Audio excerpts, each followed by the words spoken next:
dos, ou aussi appelé le dos crawlé, est une nage en opposition tout comme le crawl, sauf qu'elle s'effectue de manière dorsale. C'est d'ailleurs la seule nage officielle qui s'effectue sur le dos. Il n'y a pas trop de problème de respiration sur le dos, hormis le fait de bien respirer par la bouche et d'expirer par le nez. Pour info personnelle, je faisais 54 secondes au 100 mètres d'eau en compétition, et pour ceux qui auraient peur de nager sur le dos par peur de rentrer dans le mur, il y a des drapeaux qui sont situés 5 mètres avant le mur pour vous signaler votre arrivée. Comme pour les autres vidéos, nous retrouvons Barbie, à qui on va faire une analyse technique complète de sa nage sur le dos. Alors nous voyons tout de suite sur ce premier plan que l'alignement est mauvais, vu que la tête est rentrée, le menton est presque collé à la poitrine. Forcément, les jambes tombent vers le fond, le bassin est enfoncé et dirigé vers le fond. Il y a à nouveau beaucoup de bulles, car la nage est très agitée, l'entrée dans l'eau ne doit pas s'effectuer de manière très douce. Et on voit que la main pousse vers le fond et non vers le mur, du coup vers le côté opposé de là où on veut se diriger.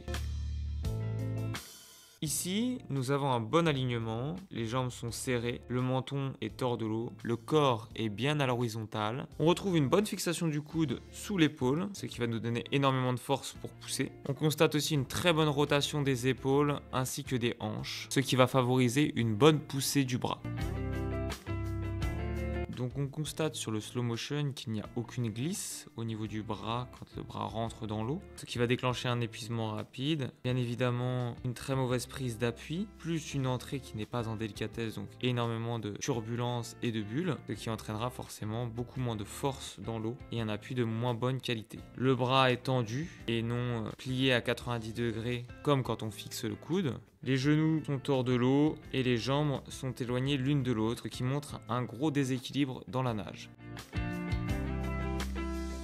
A l'inverse, ici, le bras glisse bien au-dessus de la tête, il n'y a donc pas de turbulence, pas de bulle, ce qui va créer une bonne base pour un appui fort. La main va bien pousser vers les pieds, une fin de poussée à la cuisse qui pourrait être légèrement plus vers le haut, car on pousse un tout petit peu vers le bas. En fin de mouvement, on voit une phase d'accélération pour favoriser le roulis d'épaule et la rotation des hanches. Nous pouvons voir sur ce plan de face que le coude est bien fixe et bien à 90 degrés, bien amené grâce à un bon roulis d'épaule, ce qui va permettre un mouvement très fort. Ici, nous remarquons directement que Barbie crée énormément de bulles et de turbulences à l'entrée du bras dans l'eau, ce qui, encore une fois, je le rappelle, va poser beaucoup de soucis pour la poussée du bras sous l'eau, car les appuis vont être fuyants. La nage est toujours en opposition, aucun temps de glisse, et les bras tirent vers le fond et non vers le mur opposé. Je parlais à l'instant de la nage en opposition, c'est ce que nous voyons sur ce slow motion. Barbie n'a aucun temps d'arrêt au-dessus de la tête. Ici, à l'inverse, nous voyons que le rattrapé 3/4 est bien effectué grâce à un temps de glisse au-dessus de la tête. Le bras est collé à l'oreille. Cette nage permet aussi de bien positionner la main pour pouvoir effectuer une traction forte, sans turbulence. Sur ce plan vu d'extérieur, nous constatons que le menton est collé à la poitrine, les genoux sont hors de l'eau, qu'il n'y a toujours pas de glisse au niveau du bras puisque le bras est déjà plongé vers le fond et que la nage est totalement à plat. L'épaule est encore dans l'eau alors que la main va sortir de l'eau.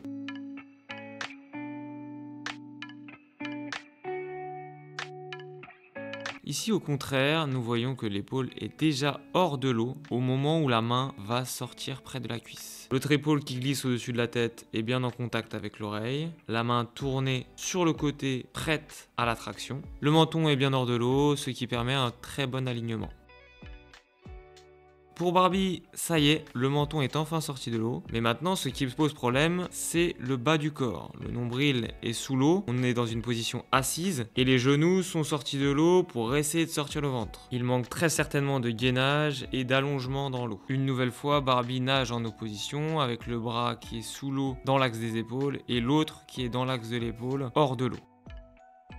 Et ce dernier plan qui nous montre du coup la nage rattrapée 3/4 en vue aérienne, où on voit bien la différence avec Barbie, le bras est encore au-dessus de la tête prêt à la traction pendant que l'autre est à 90 degrés hors de l'eau. J'espère que cette analyse a été claire pour vous, elle montre à quel point le placement de la tête pour l'alignement est important, ainsi que toutes les phases de glisse qui sont importantes pour avoir une bonne poussée et une bonne rotation des épaules. Voilà, c'est la fin de la vidéo et la fin de l'analyse technique de nage de Barbie. J'espère que celle-ci t'aura plu. Si tu veux retrouver plus d'analyse technique, n'hésite pas à regarder mes autres vidéos. N'hésite pas à mettre aussi un petit commentaire pour donner ton avis et n'hésite pas à lâcher un petit pouce bleu. Allez, à la prochaine!